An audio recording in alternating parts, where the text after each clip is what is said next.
Màទាំងឡាយជីទីមេត្រីសូមស្វាគមន៍មកកាន់ព្រឹត្តិការណ៍ក្បួនដង្ហែប៉ាកុយនៃពិធីបុណ្យថ្ងៃទី3ខែ3តាមចិនកាទេចិនរបស់ខេត្តខួងស៊ីថ្ងៃនេះនាងខ្ញុំបាននាំយកក្រមាខ្មែរមកដែរគឺចង់ស្វែងរកដំបែងក្រណាត់ជនជាតិជាន់ខេត្តខួងស៊ីនៅទីនេះ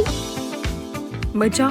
តារាបដាវក្នុងកម្មវិធីបង្ហាញម៉ូដសម្លៀកបំពាក់បេតិកភណ្ឌអរូបីនេះសតដែរស្លៀកពាក់ផលិតផលដំបែងក្រណាត់ជនជាតិជាន់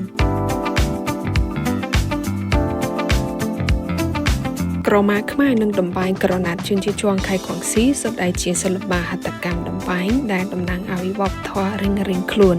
ទុកជារចនាបថខុសគ្នាក៏បិទមែនប៉ុន្តែសុទ្ធតែស្រស់ស្អាតដូចគ្នាថ្ងៃនេះនាងខ្ញុំបានជម្រាបលោកអ្នកពីលក្ខណៈពិសេសខ្លះៗអំពីហត្ថកម្មដំបែងនៃខេត្តខួងស៊ីនិងប្រទេសកម្ពុជាក៏សូមស្វាគមន៍មិត្តភ័ក្តិកម្ពុជាមកកាន់ខេត្តខួងស៊ីដើម្បីស្វែងយល់ពីភាពស្រស់ស្អាតនៃហត្ថកម្មដំបែងជនជាតិជាន់ខួងស៊ីបន្ថែមទៀត